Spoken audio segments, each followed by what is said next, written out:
지금 원로 보수 논객으로 꼽히는 이제 조갑재 전 월간조선 편집장이 내란 우두머리 혐의자가 대통령과 국군 통수권자를 겸하는 상황은 좀비 영화에서도 상상하기 어렵다라고 했고, 김진 전 중앙일보 논설위원도 이제 만장일치 파면을 장담하면서 그렇지 않으면 혁명 수준의 민중 항쟁이 일어날 거라고 얘기를 했어요. 이분들은 민주당은 아니잖아요. 그렇죠. 보수 논객들이죠. 뭐 보수 논객인데 이 네. 사안에 대해서 달리 판단하는 거고요. 이분들의 말에 대해서 존중을 합니다. 근데 좀 과하게 생각하시는 것 같아요. 그러면 무조건 대통령이 인용돼야지 진실이라고 이분들은 뭘 근거로 얘기하는 겁니까? 지금 법정에서 아직 지금 형사 재판도 진행 중이고 탄핵 심판도 나온 게 아니에요. 그러면 저는 이재명 대표께 질문드리고 싶은 게, 여쭙고 싶은 게, 심리적 내전을 넘어서 물리적 내전을 예고하고 있다, 그런 말씀을 하시잖아요. 그러면 본인들이 원한 답이 아니면 이분들은 김진 전 논설위원이나 그러면 뭐 혁명이 일어나고 뭐 어떻게 휩쓸어 버려야 되는 겁니까? 저는 이분들이 이렇게 얘기하는 부분에 대해서, 헌재에 대해서 그렇게 뭐 예를 들어서 국민의힘의 일부가 그 소위 말해서 집회 때 얘기한 거 가지고 문제를 삼잖아요. 근데 본인들은 그 이상으로 말씀을 하고 계시지 않습니까? 그래서 저는 저희가 지금 헌재에 대해서 여러 가지 문제점을 지적하는 것과 헌재에서 최종 결정이 됐을 때 저는 수긍을 해야 된다고 봐요. 근데 이분들은 그런 결과가 나오면 뭐 혁명이 일어날 것이다, 뭐 이렇게 얘기하는 게 과연 이분들이 어떤 의미로서 하는지 저는 잘 모르겠습니다. 그러니까 이게 이재명 대표가 한 말이 아니라, 그럼요.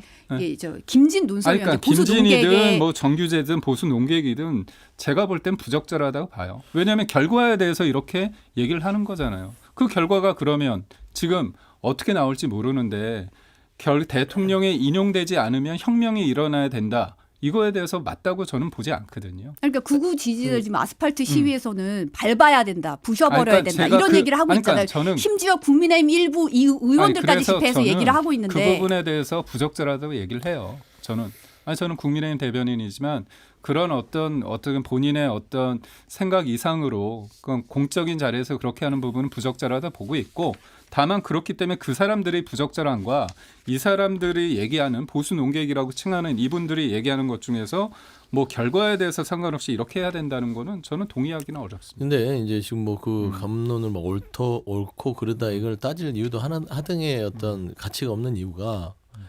우리는 역사적인 경험을 통해서 판단하는 거예요. 그러니까 무슨 근거로 하죠 그러면 그거를 뭐 근거를 법적으로 대야 됩니까? 그러면 저하고 김기경 대변인이라고 무슨 근거로 이런 얘기를 하죠, 논평을? 본인의 경험과 어떤 우리가 그동안 대한민국의 사회 구성원들이 합의해 놓은 어떤 우리의 무언의 어떤 상식선에서 얘기를 하는 거잖아요. 그러면 이제 뭐 조갑재, 뭐 김진, 이 보수 논객이라고 칭해지는 분들이 왜 이런 얘기를 했을까? 이승만의 역사도 있는 것이고 전두환의 역사도 있는 것이에요. 저는 그런 역사적 경험과 경험치를 통해서 본인들이 여러 가지 지성을 종합했을 때는 파면이 마땅하고 파면이 안 될 때는 하야에 이를 수밖에 없을 것이다. 그거는 뭐 이승만 때 우리 4.19를 경험했잖아요. 전두환 물론 80년 군부독재 이후에 87 이후 97년 만에 대법원 전원 판결로 내란죄로 사형 언도 받았지만 결국엔 내란죄는 반드시 역사적으로 단죄를 받는다 라는 얘기를 하는 것 같아요. 그다음에 제가 말씀드리고 싶은 것은 지금 그 국민의힘 측에서 자꾸 기각에다 가까 주장할 수는 있어요. 근데 과연 민주주의의 파괴에 대해서는 걱정을 하느냐. 돌아와서 잘 생각해 보세요. 뭐 대통령이 반성하고 나서 비상계엄에 대해서 통치행위라고 생각해서 군대를 안 보낸다고 100번 양보합시다. 근데 나중에 그러면은 역사에 헌법에 비상계엄이 통치행위로서 국회에 군대를 보내고 선관위에 군대를 보내고 체포를 하려고 했다는 부분들이 드러나면 그 다음 정부에서 또 그런 걸 쓸 거 아니에요. 민주주의의 기본은 세워놔야 될 거 아닙니까? 그다음에 이분들만 하야설을 얘기하는 거 아닙니다. 민중폭동으로 만약에 기각이 된다면. 조지호 경찰청장과 박현수 경찰국장이 12월 4일 날 이 비상계엄이 해제되고 나서 둘이 한 대화의 내용 녹취가 나와요. 보도에. 뭐라고 나오냐면 조지호 청장이 박현수 경찰국장한테 대통령이 제정신이 아닌 것 같다. 그랬더니 박현수 국장이 어떤 얘기를 하냐. 이게 비상계엄이 성공했다 하더라도 이거는 국민들한테 끌려내려서 결국에는 하야가 됐었을 것이다. 이거는 그 내란에 종사했던 사람들도 그런 생각을 해요. 합리적으로. 그렇기 때문에 상식이 있다면 저는 김진 논설위원이나 조갑재 이 농객의 말을 굳이 다 부인할 필요는 없다. 그런 데서 제가 뭐 이제 김경태 대변인 상식이 없다는 소리는 아니지만 그럼에도 불구하고 그분들의 말이 지금 많은 국민들의 이야기일 수 있다라는 측면은 한번 우리가 되새겨야 되지 않을까 생각합니다.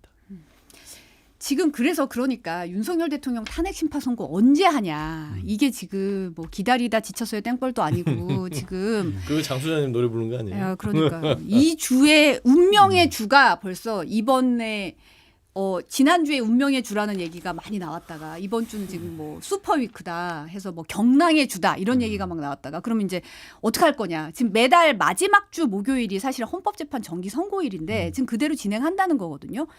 그러면 사실 뭐 일주일에 3차례나 선고할 일은 없을 거라는 얘기가 나오면서 그러면 이제 3월 31일 아니면 4월로 넘어가게 되는 건데 어떻게 보세요 지금?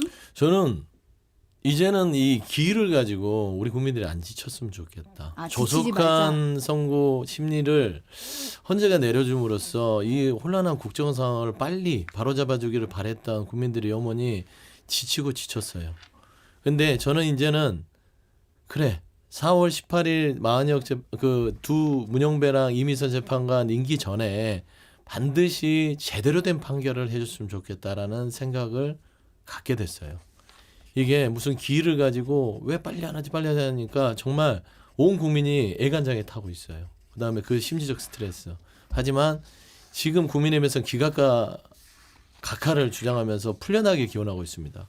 저는 그런 주장들을 빨리 종식시킬 수 있도록 제대로 된 아까 얘기했듯이 전원일치하면 내 결정을 내려서 대한민국이 이제 새롭게 좀 시작할 수 있는 계기를 마련했으면 좋겠다. 저는 그래서 4월 이제는 날짜를 안 찍으려고 매번 틀리니까 4월 15일 전에는 반드시 단다. 4월 15일 이 정도로 전이요? 좀 열어놔야겠습니다. 아, 네. 네. 어떻게 보세요? 저는 이재명 대표가 이제 대통령을 탄핵시킨 다음에 뭐라고 얘기했냐면 이제 민생으로 일상으로 돌아가자 얘기를 했었어요. 근데 끊임없이 이 부분에 대해서 빨리 해야 된다, 뭐 해야 된다 얘기를 하고 답을 정해놓고 말씀을 하시는데 저는 모르겠습니다. 제가 생각하는 국민과 이재명 대표가 생각하는 국민이 다를 수 있죠. 근데 저는 사실 지금의 제가 살면서 내란이 진행된다고 보지는 않습니다. 저 멀쩡히 제 생활을 하고 있어요. 그리고 밤잠을 못 자지 않습니다. 물론 밤을 설치는 분도 있시겠죠. 근데 저는 그분들도 국민이고 저도 국민이고 지금 대통령 찬반을 논하는 사람도 탄핵을 찬반을 논하는 사람도 국민이라고 저는 생각을 해요. 그렇기 때문에 뭐 그 반대하는 분들에 대해서 자꾸 이제 극우 아스팔트 우파고 뭔가 이렇게 어떤 프레임의 음모론에 이렇게 되고 있다는 거는 저는 부적절하다고 보고 저는 결과에 대해서 저는 자꾸 앞서 말씀드린 분들은 답이 있잖아요. 그 답이 없으면 혁명이 일어나야 된다. 뭐 가만히 있으면 안 된다고 말씀하시는데 그게 문제인 겁니다. 저는 지금 기각과 각하에 대해서 기대도 하고 바람도 있고 그의 어떤 논리를 얘기하고 있지만 결과는 전 인정해야 된다고 봐요. 그게 어떻게 보면 문명 국가에서 우리가 본인이 살면서 내가 맞다고 생각하는 게 있고 상대방도 맞다고 생각하는 게 있는데 그게 교집합이 안 될 수 있습니다. 그래서 우리가 가다 했을 때 법정 가는 거죠. 그렇다면 법정에서 나왔을 때 그거에 대해서 원님 재판이 아니고 뭔가 하나하나 팩트를 통해서 했을 때 그 결과에서 받아주는 게 중요한 거지 그거에 대해서 원하는 답이 안 했을 때는 이거는 정의가 아니고 불이다. 이렇게 얘기하는 거는 저는 모르겠습니다. 저는 그거는 지적 허영다 오만이라고 저는 생각합니다. 아니 문명국가에서 평온한 12월 3일 날 국회로 군대를 보내요. 헬기 띄워서. 선관위에 군대를 보내고 그다음에 군인들이 총과 칼을 중무장을 한 다음에 시민들을 막아서고 있어요. 그게 과연 문명국가일까? 그다음에 배우자는 본인의 남편인 대통령이 잡혀가니까 경호처 직원한테 가서 실망이다. 그 총은 뭐하러 쳐다니는 거냐. 이럴 때 쓰라고 있는 거 아니야. 이런 얘기들을 서슴없이 하는 나라가 문명국가일까요? 그러면 그거를 이게 표현의 자유라는 것들 우리도 국민이고 서로 의견이 다를 수 있는 것들 다름은 있죠. 하지만 최소한 우리 사회 공동체가 이렇게 딱 그 합의해 놓은 선이라는 게 있습니다. 그 선을 넘어서면 그게 극우라고 표현하는 것이에요. 저는 보수와 진보는 존재된다고 보지만 극우나 극자는 존재하는 것들이 사회에는 도움이 안 돼요. 그럼 그 그런 기준이 부분을 얘기하는 겁니다. 그 기준이 민주당이나 이재명 대표가 그럴 수 없다고 저는 말씀드린 거고 제가 역으로 말씀드릴게요. 대통령이 어떻게 할 의향이 있었다. 그런 가능성을 가지고 이제 내란이라고 말씀하시는 거 아니에요? 가능성이 아니죠. 아니, 그러니까 비상계엄을 선포했으니까 아니, 그러니까 가능성이라고 아니, 얘기하시면 안 아니, 되죠. 제가 말씀드릴게요. 네. 계엄이 곧 내란이란 부분은 지금 찾아가고 있는 겁니다. 그러니까 우선 말씀드릴게요. 이거에 대해서 실질적으로 어떤 결과가 있는지에 대해서는 지금 다퉈가는 과정이고 그러면 실질적으로 그러면 이재명 대표의 민주당이 했던 30번의 그 탄핵 권한이 있다고 하지만 그 권한이 자제되거나 절제되지 못하면 사실상 폭력이고 그거는 실질적으로 직무 정지를 통해서 국가기관이 무력화됐습니다. 그리고 또 하나 그거에 대해서 반성하나요?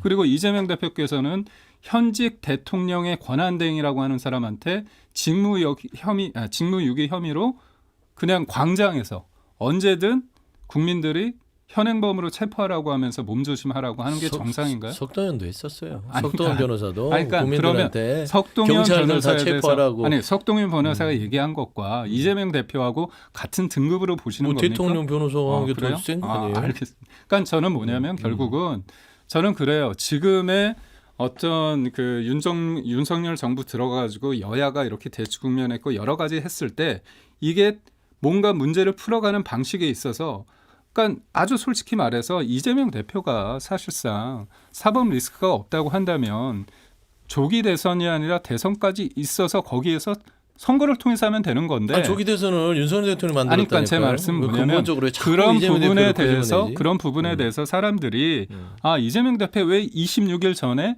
파면으로 선거 결과를 내야 되는 왜 26일 전에 내야 되는 거죠? 이치하는 게 좋잖아요. 국가 혼란이 초래되는데 알았습니다. 대통령이 그러니까 저는 뭐냐면 이게 저 또한 그렇습니다. 저는 플레이어예요. 어떻게 보면 가치 중립적이려고 노력은 하지만 저도 국민의힘의 대변인으로서의 저의 어떤 입장이 있기 때문에 얘기하고 있고 전체를 객관적으로 못 볼 수 있습니다. 그렇기 때문에 저는 예단하긴 힘든데 그래서. 저는 민주당이 좀 아쉬운 건 뭐냐면 본인들은 절대 선이야.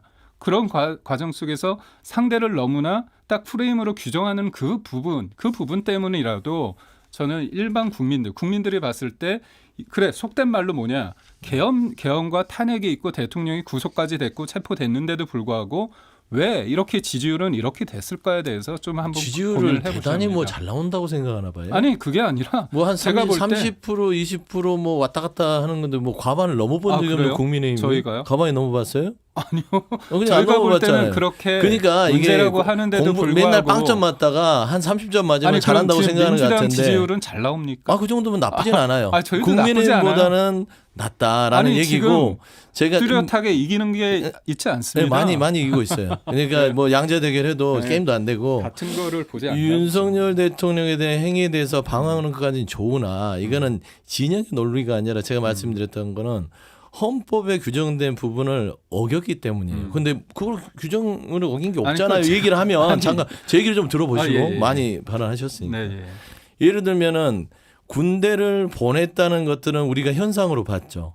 그리고 국회에 군대를 보내지 말라고 97년도 대법원 전원 합의체에서는 국회는 건드지 말아라. 시도도 하지 마라. 시도를 하는 순간 헌법 위반이다. 그런데 그런 행위도 있었고요.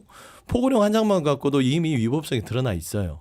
그러면 이 행위를 계속해서 방조하고 묵인하고 허용하는 부분들이 대한민국 민주주의가 문명국가로 가는 길인지 한번 되묻고 싶어요. 그래서 제가 대답하겠습니다. 국민의힘의 쪽에서 계속해서 문명국가 다름이 있고 하는데 헌법의 범위에서 벗어난 주장은 그거는 범죄적인 발언입니다. 그러니까 헌법을 지금 부정하는 건 구구적인 발언입니다. 저는 소장님이 자꾸 아니 그런다니까요. 원래 사회가 그렇게 규정을 하고 있어요. 아니 지금 판결이 나왔습니까? 근데 당연히 우리가 봤잖아요. 그러니까 이게 그냥 문서로 다투는 게 아니잖아요. 아니 그러니까 제가 말씀드린 건 뭐냐 그날의 상황이 내란에서 그러니까 계엄이 곧 내란인가를 지금 다투고 있는 과정이 있지 않습니까? 그렇죠. 근데 그거에 대해서 우리 소장님은 저한테 기본이 문제고 이거는 정당하지 못하기 때문에 이거는 다 된다고 그거에 대해서 이견을 제시하거나 그러면 문제라고 보는 거잖아요. 그러면 저는 할 말이 없죠 뭐. 그러니까 그렇죠. 본인이 가지고 있는 그런 어떤 인상과 그런 것들을 주관적인 것들을 아주 객관적으로 제3의 어떤 법정과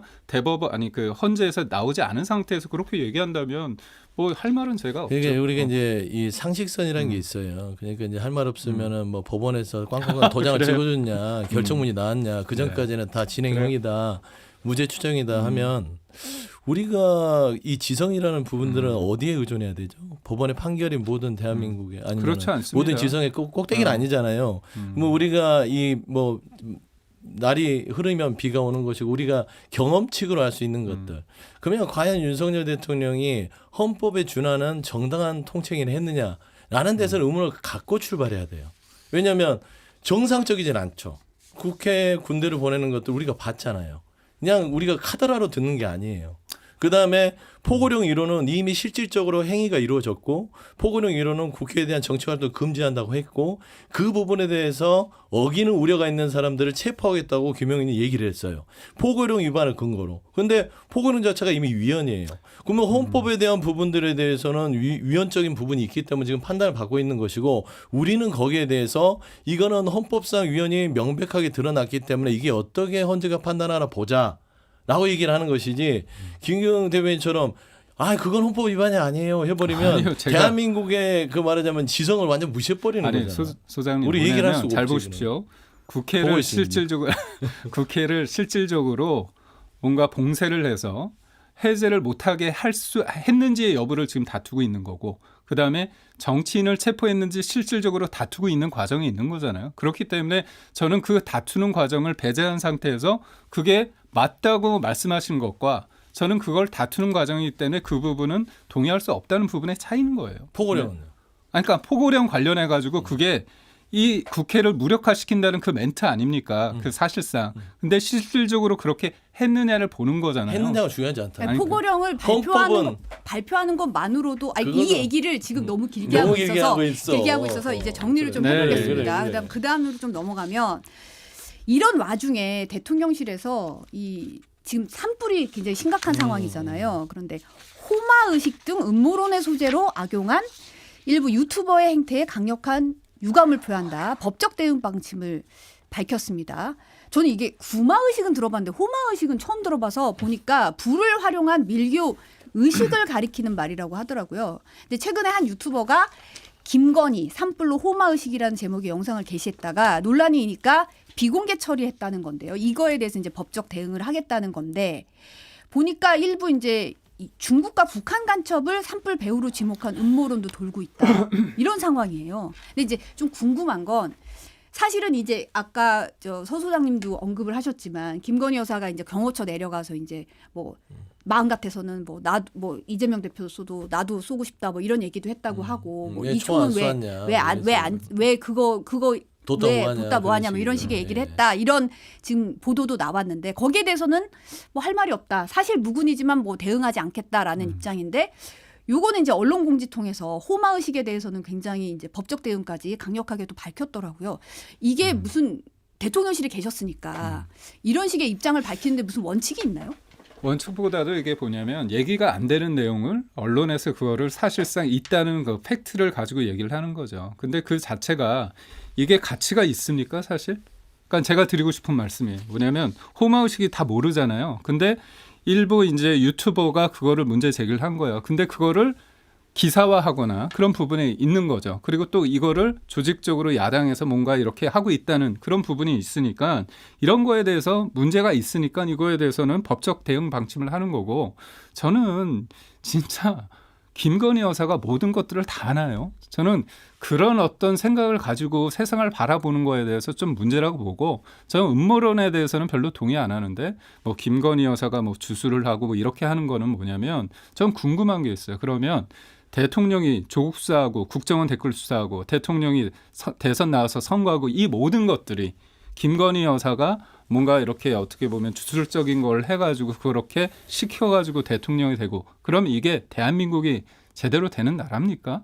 그렇게 바라보는 거 아닙니까? 그러니까 저는 사실 이런 거에 대해서 논한다는 것 자체에 대해서도 저도 뭐 기분이 별로 좋지 않은데 2021년 제가 6월에 KBS를 관두고 나왔습니다. 그때 엑스파일이라는 게 있었어요. 엑스파일이 뭐냐면 김건희 여사가 줄리라는 겁니다. 그때 얘기했던 사람들이 있어요. 방송에 나와서 패널도 하시는 분들이 있어요. 그분들 사과 안 하잖아요. 줄리가 맞습니까 여전히? 그러니까 저는 그래요. 뭐 문제가 있으면 비판하는 건 괜찮은데 자꾸 뭐 이런 식으로 얘기하면서 뭐 호마의식 뭐 그러면 김건희 여사가 불을 내고 있다는 건가요? 그러니까 저는 이런 거에 대해서 뭔가 거죠. 대통령과 대통령을 공격하기 위한 하나의 수단이 있어요. 항상 레파토리가 똑같습니다. 가장 약한 고리라고 생각하는 김건희 여사에 대해서 얘기를 하고 뭔가 음모론과 주술적인 걸 계속 갖다 붙이는 거예요. 그러면 그거 관련해서 과연 김건희 여사가 뭘 했는지 박근혜 전 대통령 관련해서도 탄핵 때 별의별 얘기가 다 있었습니다.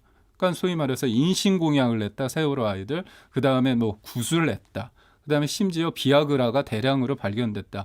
이런 얘기를 가지고 이 사람들의 권위를 실추시킨 거예요. 그럼 그때 관련해 가지고 최근에 일부 언론이 10년 가까이 됐는데 그거에 대해서 정정보도하고 사과를 했습니다. 그러니까 모든 것들이 이런 것들이 그때 지나가고 나면 별게 아니지만 그 당시에는 권위를 무너뜨린 데에서 일조를 하기 때문에 이런 식으로 계속 사용을 하는 거거든요. 그런 관점에서 볼 때 문제가 있으니까 제가 볼 때 법적으로 대응을 한다는 거겠죠. 근데 사실은 이제 유튜브 상에서 이 얘기가 나왔다가 비공개 처리가 됐고 기자 입장에서는 언론 공지로 이렇게 법적 대응한다 그러면 기사 쓰기가 더 좋거든요. 그렇죠. 그러니까 이제 그런 부분에서는 아니 그러면 그게 예를 아픈, 들어서 저도 좀 얘기 좀 할게요. 뭐 1대1 대담인가? 이게 아픈 거예요. 그러니까 따지고 보면 유튜브에서 잠깐 올라왔다가 내려간 거잖아요. 그러면 그 대응할 필요도 없죠. 이게 뭐 레거시에서 쓸 겁니까 받아서 유튜브에서 뭐 호마의식에서 뭐 조선일보 일면에 막 한겨레 일면에 쓸 내용 아니잖아요. 유튜버들이 본인들의 호객을 위해서 그냥 자극적인 카더라를 하는 건데 그냥 무셔버리면 되는 것이라고 보는데 이걸 하는 것은 김건희라는 대통령의 배우자가 그만큼 오해와 이미지와 이런 것들이 누적돼 쌓이는 겁니다. 최근에 삼부토건 주가 조작 부분들도 관련이 있는 거 아니야? 도이치모터 주가 조작, 허위 경력, 명품백, 그다음에 명태균 씨 육성까지 다 들었잖아요. 아, 김건희가 진정한 V0였구나. 그래서 제가 말씀드렸잖아요. 김건희에 대한 얘기만 나오면 대통령실은 즉각에서 반응이 나옵니다. 그런데 이런 호마의식까지 왜 대응을 하죠? 저는 이런 부분에 대해서는 뭔가 엄청나게 김건희라는 이 권력자를 보호해야 된다는 의식이 아직도 대통령실은 팽배하다. 저는 그렇게 좀 오해할 수밖에 없어요. 아니, 그렇게 믿으시면 됩니다. 그러니까 저는 뭐냐면 사실의 기초에서 조금 이런 부분에 대해서 비판을 하면 되는데 김건희 여사가 사실상 대통령 역할을 했고 뭐 윤석열 대통령 시키는 대로 했다. 그 인식으로 대한민국을 바라보시면 저는 뭐 어쩔 수 없죠. 뭐 저는. 증거가 있잖아요. 어떤 저기 거죠? 국회의원 공천 그냥 턱턱 그냥 국회의원 대통령 공천 누구를 배우자가 제가 말씀드릴게요. 줬잖아요. 제가 그 얘기에 대해서 진짜 말씀드리고 싶은 게 뭐냐면 제가 잘 보십시오. 대선을 뛰었어요. 김영선 전 의원이. 그러면 대선 이기고 나서 어떤 사람에 대해서 추천할 때 경선에서 잘한 사람 대해서 추천하는 게 그게 문제입니까? 문제예요. 아 그래요? 그렇습니다. 그러면 이재명 대표는 자기가 박지원 비대위원장한테 전화해가지고 개항을 콜해달라고 하는 거 셀프 공천은 문제 아닙니까? 그리고 요번에 확인이 됐나? 네? 확인이 됐냐고? 됐나요? 다 기사가 됐습니다. 기사가 됐어요. 기사가 뭐 됐고요. 육성은 어떻게 생각하세요? 육성이요? 김건희 김건희 씨하고 여사가- 명태균 그다음에 윤석열 대통령과 명태균 아니, 그러니까 거기에서 제가 볼 때 그 김영선 관련해 가지고 이 부분에서 요구를 했죠. 제일 중요한 건 뭐냐면 그거에 대해서 소위 말해서 어떤 실질적인 대가가 있는지의 부분인 거예요. 그래서 아니 대가의 문제가 아니에요. 아니, 공천 개입이 그 자체가 불법이에요. 잘 보십시오. 선거 뛰어보셨죠. 많이 뛰었죠. 그렇죠. 그럼 제가 선거를 뛰었어요. 제가 대통령이 됐습니다. 그럼 그 이후에 재보궐이나 총선이 있어요. 그러면 누구 추천할까? 제가 의견을 말을 못합니까? 시스템에 있어서 해야 되는 것이죠. 그러니까요. 셀프 공천을 하는 이재명 대표보다 낫다는 그건 거죠. 셀프 공천은 이제 기사 이재명 찾아보시고요. 대표를 얘기할 필요는 없고 김건희 여사라는 사람이 대통령의 배우자로서 당에서의 공천 시스템을 무력화해서 명태균이라는 사람과의 관계를 통해서 김영선을 대통령의 의지를 통해서 당의 공천을 바꿨다. 이거는 그냥 불법이에요. 아니, 그러니까 이건 대가성이든 아니든 간에 그건 나중에 밝혀지겠으나 이준석 대표가 얼마나 사이가 육성이 안 드러난 걸 좋았는데. 어떻게 뭐 이거를 막아요? 아니 그러니까 이거 아니 그때 그 문자 있지 않습니까? 2024년 총선 관련해서 그때 해달라니까 김건희 여사가 뭐랍니까? 본인이 약한 후보자를 설득해서 관련해서 해야 된다고 얘기를 하지 않습니까? 그런 부분에 대해서 왜 얘기 안 합니까? 그러니까 김영선은 어떻게 그게 적절하냐 그 얘기예요. 아니, 김영선은 그러니까 그 국회의원 공천 자체를 손바닥 뒤집듯이 권력을 사용할 정도면 하나를 보면 열을 한다고. 그 정도도 국회의원 공천 얼마나 힘들어요. 그거 그냥 김건희 여사가 제가 다 얘기해놨어요 하니까 그냥 윤석열 대통령이 내가 상현이한테도 얘기했고 그거 참 말 많네 하면서 바꿔버리거든요. 그러면은 국회의원 공천도 이 정도인데 인사 개입부터 국정 개입부터 안 했을 만한 보장은 없다라는 측면에서는 그렇게 김건희 여사라는 사람이 대통령 뒤에서 뭔가 측정무의 역할을 했다라고 오해하는 것은 당연하다 그렇게 봅니다.